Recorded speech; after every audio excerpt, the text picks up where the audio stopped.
খুনি হাসিনা এবং এই আওয়ামী লীগ, স্বৈরাচারী আওয়ামী লীগ, তাদের বিচার অবশ্যই এই বাংলার মাটিতে হতে হবে। এই নতুন বাংলাদেশে আমরা চাঁদাবাজি, দুর্নীতি, লুটপাট, দখলদারিত্বের আর কোনো সুযোগ দিব না।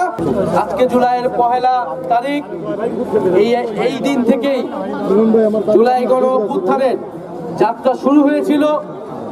বৈষম্য বিরোধী ছাত্র আন্দোলনের ব্যানারে 2024 সালে সারা বাংলাদেশের ছাত্র সমাজ একটি যৌক্তিক ও ন্যায্য দাবিতে আন্দোলনে নেমে এসেছিল এবং সেই আন্দোলনে যখন খুনি হাসিনার সরকার পুলিশ এবং ছাত্রলীগ দিয়ে দমন পীড়ন চালায়, ছাত্রদের উপরে, সাধারণ জনগণের উপরে নির্বিচারে গুলি চালায়, তখন ছাত্র, শ্রমিক, সাধারণ জনগণ সবাই এক দফার দাবিতে রাজপথে নেমে এসেছিল।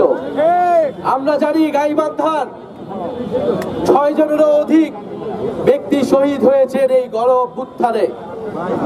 বাংলাদেশের এই দ্বিতীয় স্বাধীনতার জন্য গাইবান্ধাবাসীর এই আত্মত্যাগ বাংলাদেশের মানুষ, জাতীয় নাগরিক পার্টি চিরকাল ধরে মনে রাখবে, শ্রদ্ধার সাথে স্মরণ করবে সেই সকল শহীদদের। যে জুলাই গণহত্যা সহ গত 16 বছরের যত অপকর্ম রয়েছে, এই খুনি হাসিনা এবং এই আওয়ামী লীগ, স্বৈরাচারী আওয়ামী লীগ, তাদের বিচার অবশ্যই এই বাংলার মাটিতে হতে হবে।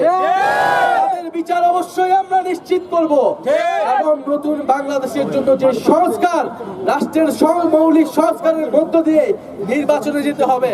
শুধুমাত্র ক্ষমতার পরিবর্তনের জন্য এক দলকে সরিয়ে আরেক দলকে বসানোর জন্য কেউ রক্ত দেয় নেই, কেউ গণ অভ্যুত্থান করে নেয়। এই নতুন বাংলাদেশে আমরা চাঁদাবাজি, দুর্নীতি, লুটপাট, দখলদারিত্বের আর কোনো সুযোগ দিব না।